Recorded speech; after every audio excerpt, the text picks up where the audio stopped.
నమస్కారం వార్తలకు స్వాగతం ముందుగా ముఖ్యాంశాలు మాజీ మంత్రి అంబటి రాంబాబు మీడియా సమావేశం పలు అంశాలపై వివరణ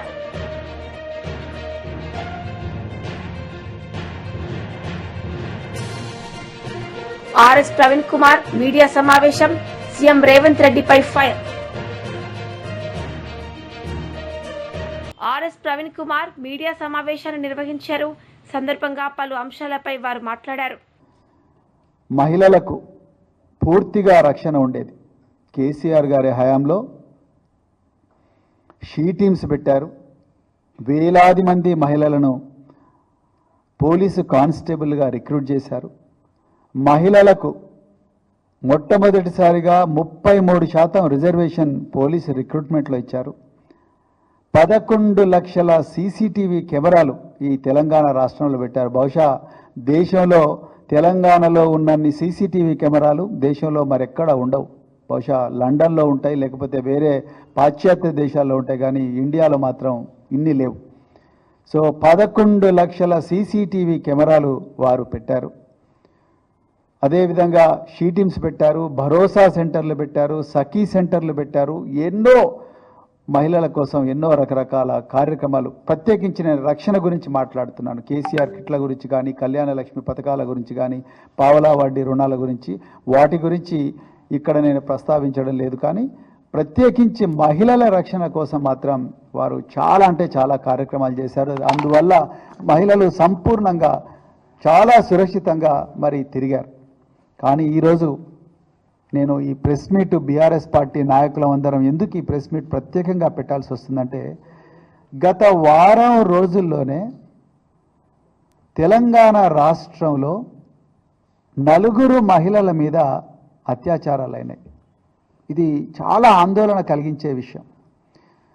మొట్టమొదట మనకు 22 మార్చి నాడు ఎంఎంటీఎస్లో ఒక మహిళ మీద మహాత్మా గాంధీ గారు అన్నారు, ఈ దేశానికి నిజంగా స్వాతంత్రం ఎప్పుడు వస్తుందంటే మహిళ అర్ధరాత్రి ఒంటరిగా పోగలిగినప్పుడే స్వాతంత్రం వస్తుందని ఆనాడు మహాత్మా గాంధీ గారు చెప్పారు. ఇక్కడ బాధితురాలు ఫుడ్ డెలివరీ కంపెనీలో పనిచేసుకుంటూ సికింద్రాబాద్ నుండి మేడ్చల్ పోయే ఎంఎంటీఎస్ ట్రైన్ ఎక్కి మహిళా బోగీలు ఎక్కింది. ఆమె మామూలు బోగీలు ఎక్కలేదు. మహిళా బోగీలో ఎక్కి ఎంఎంటీఎస్ ట్రైన్లో ఎక్కి మరి మేడ్చల్ పోతుంటే దాదాపు 7 గంటల నుంచి 8 గంటల ప్రాంతంలో ఒక యువకుడు అగంతకుడు ఆ మహిళా బోగిలోకి వచ్చి కరెక్ట్గా మరి ఒక 15-20 నిమిషాలు ప్రయాణం చేసిన తర్వాత ఆమె మీద అత్యాచార యత్నం చేస్తే ఆమె నడుస్తున్న ట్రైన్ నుంచి కిందకు దుంకి ప్రాణాలు కాపాడుకున్నది. ఆమెకు విపరీతమైన గాయాలతో ఇలా హాస్పిటల్లో చికిత్స పొందుతూ ఉన్నారు. అది మొదటి కేసు. దాని మీద మరి గౌరవ ముఖ్యమంత్రి రేవంత్ రెడ్డి గారు స్టేట్మెంటు అసెంబ్లీలో ఇచ్చిండ్రు, కానీ ఆయన ఆ బాధితురాలను ఇంతవరకు కలవలేదు. ఇక అది మరిచిపోకముందే మరి మార్చి 25వ తారీఖు నాడు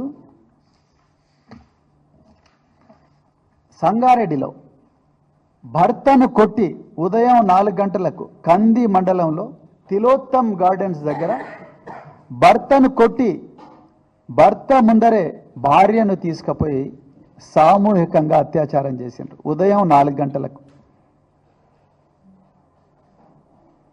మార్చి 22 నాడేమో ఒక యువతి మీద ఎంఎంటీఎస్ ట్రైన్లో అత్యాచారం జరుగుతుంది. మార్చి 25 నాడు కందిలో ఒక భార్యను భర్త కళ్ళ ఎదుటగానే భర్తను కొట్టి భార్యను తీసుకుపోయి ఆమె మీద సామూహిక అత్యాచారం చేస్తారు ఉదయం 4 గంటలకు. అది మరిచిపోకముందే అత్యంత క్రూరమైన సంఘటన నాగర్ కర్నూలు జిల్లాలో జరిగింది. మార్చి 29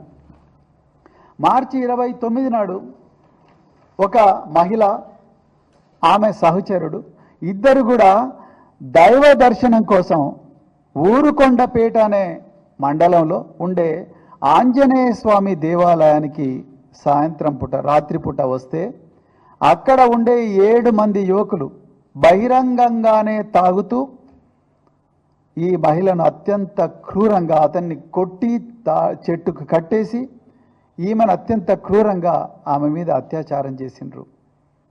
ఇంకా కొన్ని విషయాలు టీడీపీ రాష్ట్ర అధికార ప్రతినిధి నాగుల్ మీరా మీడియా సమావేశం నిర్వహించారు.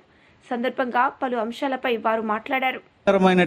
4 అంశాలు ఉన్నాయనేటువంటి విషయం అది చంద్రబాబు నాయుడు గారు చాలా చిత్తశుద్ధితోటి 2 రోజులు నిద్ర లేకుండా ముస్లిం పెద్దలతో మాట్లాడారు, ముస్లిం నాయకులతో మాట్లాడారు, ఎంపీలతో మాట్లాడారు, ఎన్డీఏ భాగస్వామ్య పక్షాలతో మాట్లాడారు, ఎన్డీఏ నాయకులతో మాట్లాడారు.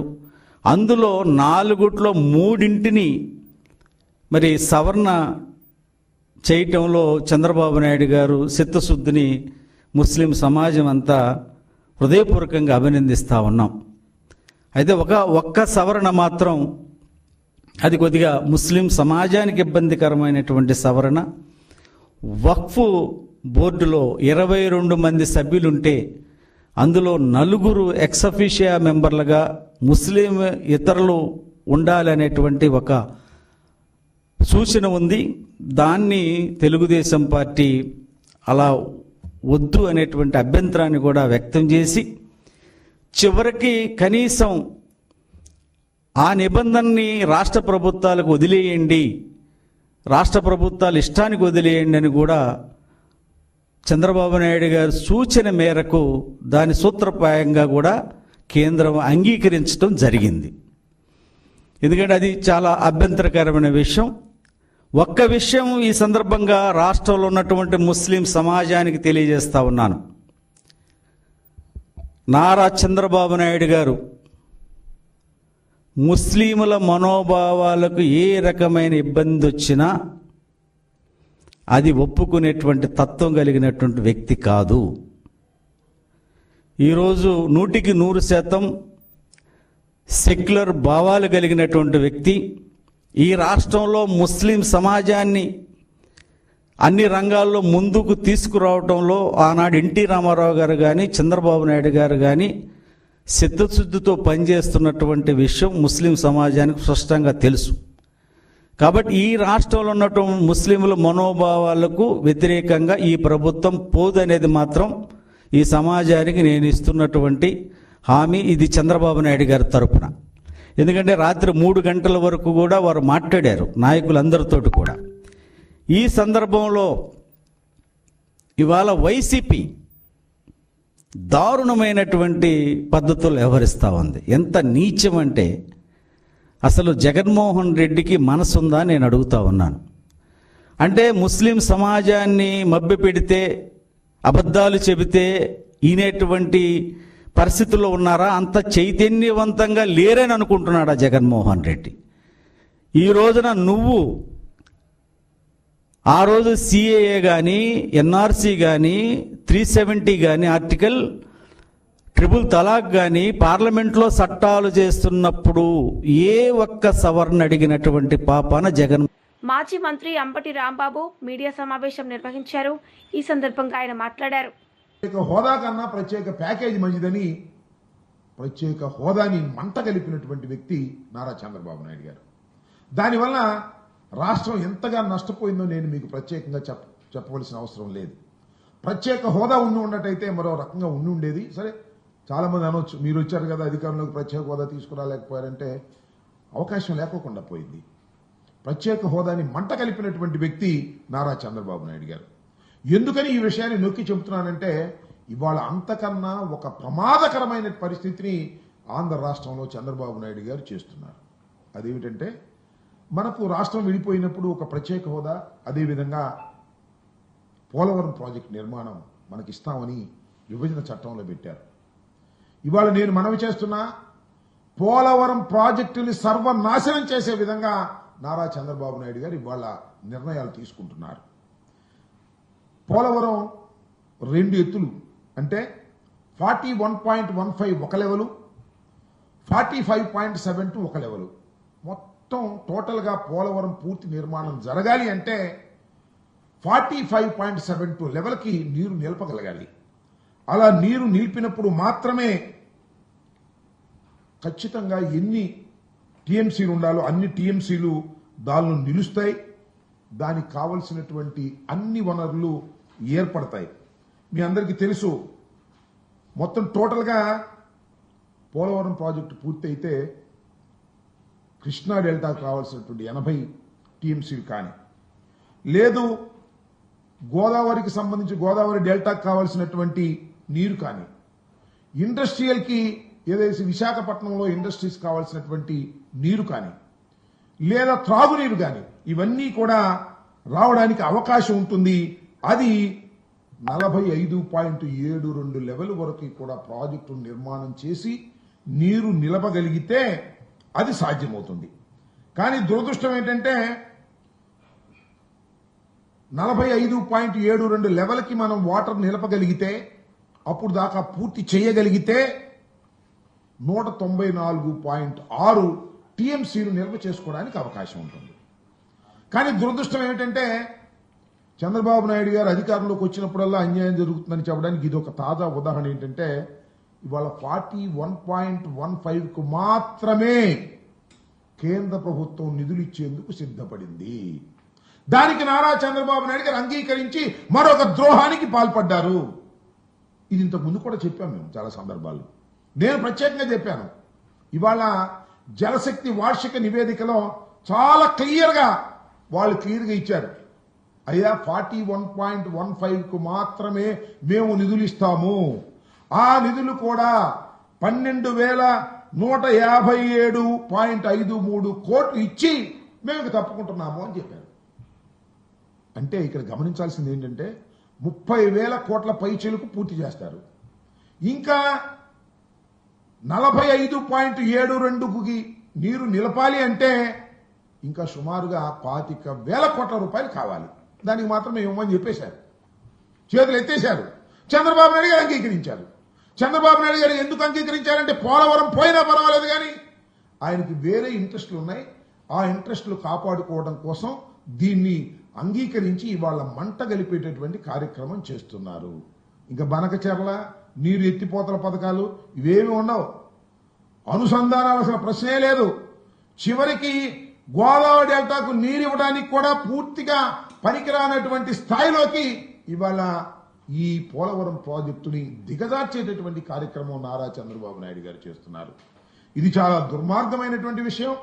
దీని మీద మేము ఇంతకు ముందు కూడా చాలాసార్లు చెబితే మా రామానాయుడు గారు పాప మంచోడే, ఆయన ఎన్నికల ముందు డ్రామాలు వేసినప్పుడు డ్రామాలు వేస్తా ఉన్నాడు.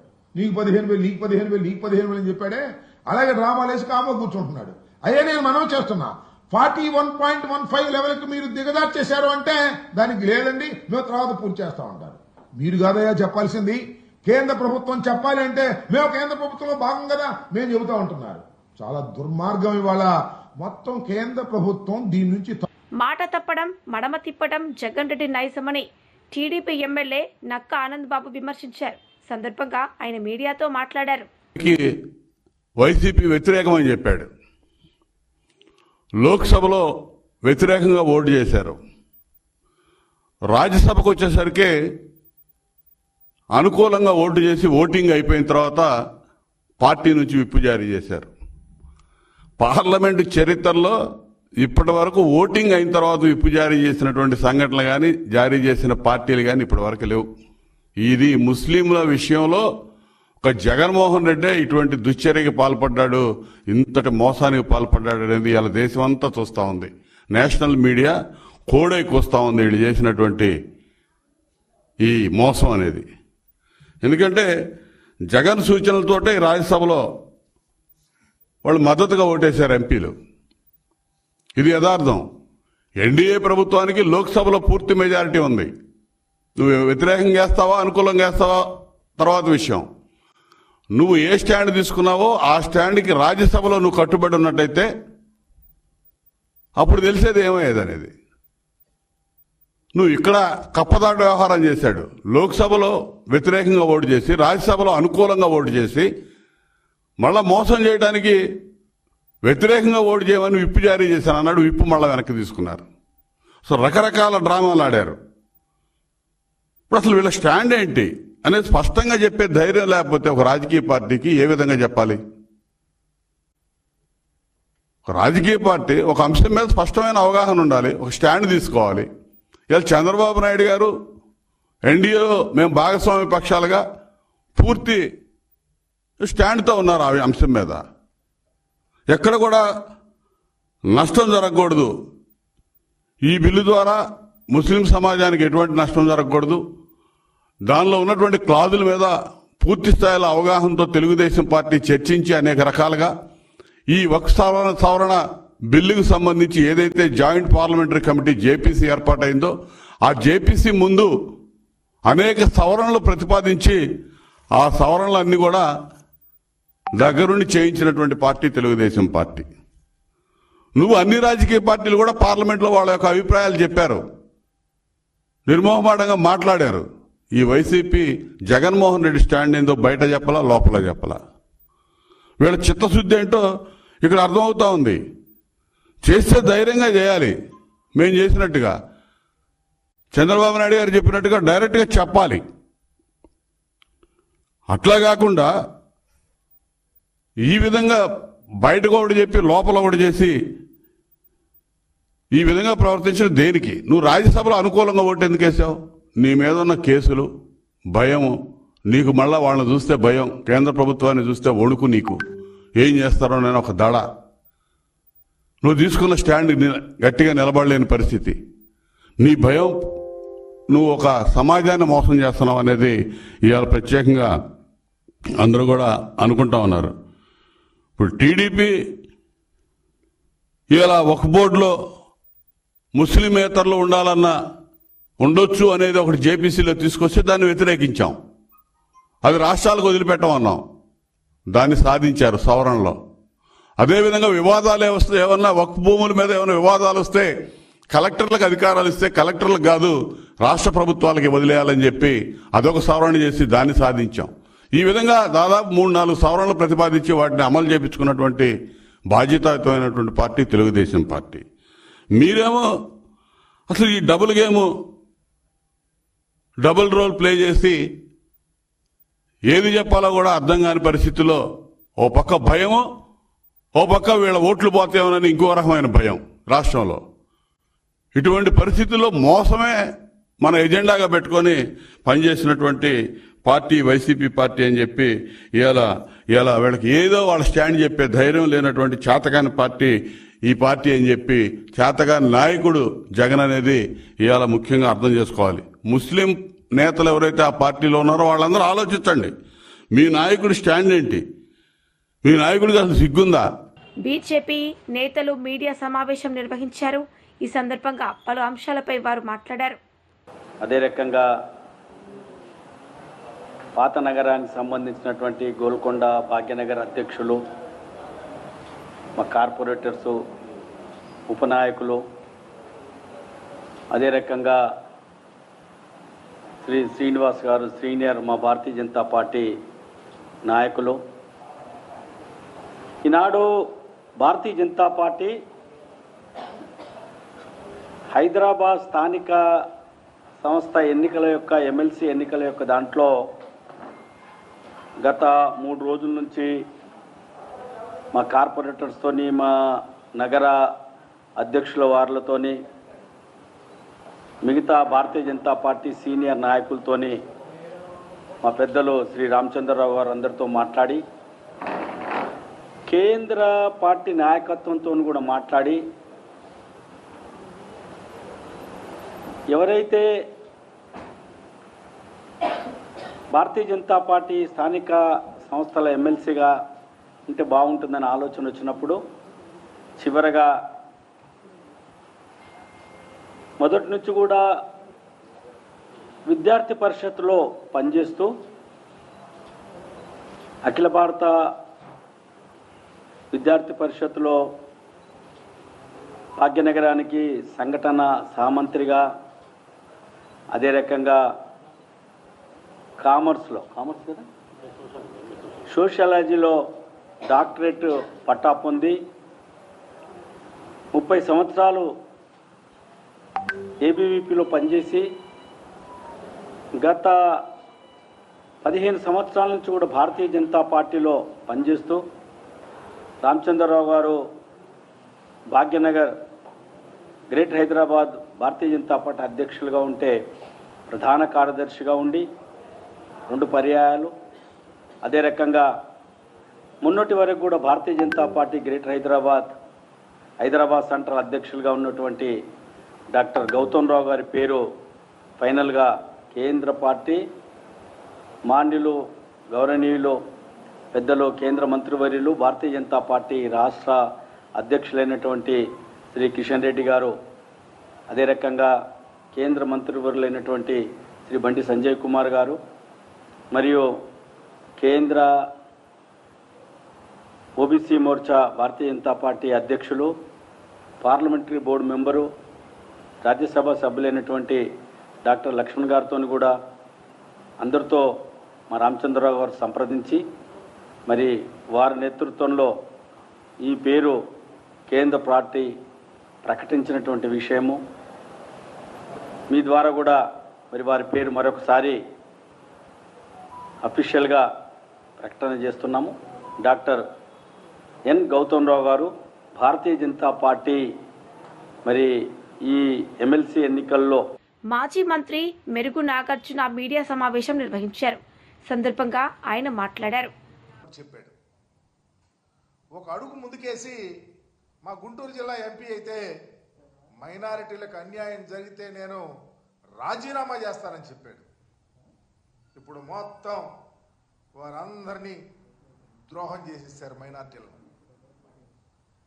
వర్షపోటు విషయంలో, బిల్లు విషయంలో మేము మొదటి నుంచి చాలా స్పష్టంగా మా విధానం చెప్పాం. రాజ్యాంగ వ్యతిరేకంగా ఉండే ఈ బిల్లును పూర్తిగా వ్యతిరేకిస్తున్నామని చెప్పి మా అధ్యక్షుడు పలుమార్లు చెప్పారు.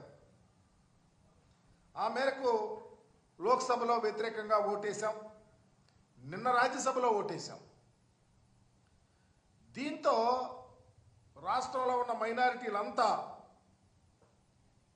టీడీపీ చేసిన ద్రోహాన్ని చర్చించుకుంటున్నారు. ఇంత అన్యాయం చేశారు, చంద్రబాబు నాయుడు ఇంత మోసం చేశాడు,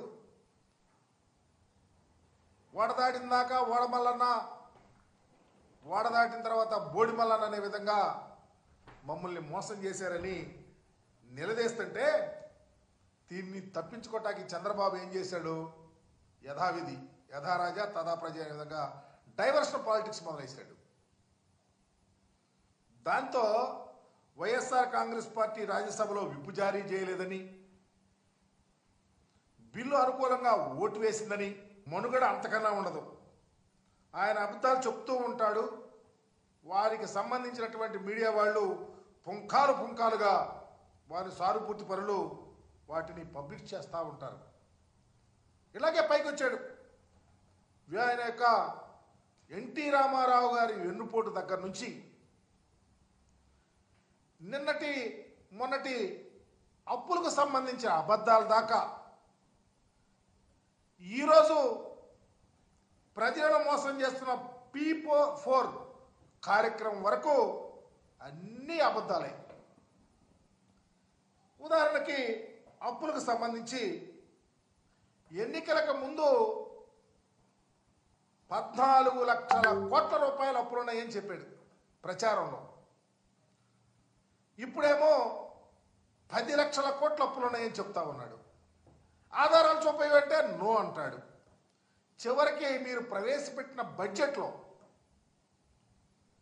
కేంద్ర ప్రభుత్వం సాక్షాత్తు చెప్పింది 5,62 కోట్ల రూపాయలు అప్పులున్నాయని చెప్తే మీరేమో అప్పులు అనుకుంటా అప్పుల మీదే బ్రతకాలని చూస్తూ ఉన్నారు. ఇకపోతే రెండవది P4కి సంబంధించి సమాజంలో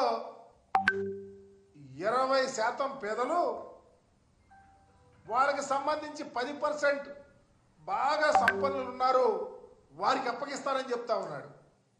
ఈ P4 ఏంటో, ఈ పేదరికం ఏంటో, ఈ సంపన్నులు ఏంటో, అసలు ఎంతమంది ప్రజానీకం ఉన్నారో, ఎంత పేదవారు ఉన్నారో, ఎంతమంది ఇన్కమ్ ట్యాక్స్ కడతా ఉన్నారో ఇప్పటికైనా ప్రజలకు అర్థమయ్యేటట్టు చెప్పండి చంద్రబాబు నాయుడు గారు. ఎందుకు ఈ రాష్ట్రంలో 1,61,00,000 కుటుంబాలు ఉంటే దాంట్లో తెల్ల రేషన్ కార్డులు ఉన్నవాళ్ళు 1,41,00,000. వార్తలు ముగించే ముందు ముఖ్యాంశాలు మరోసారి. మాజీ మంత్రి అంబటి రాంబాబు మీడియా సమావేశం, పలు అంశాలపై వివరణ.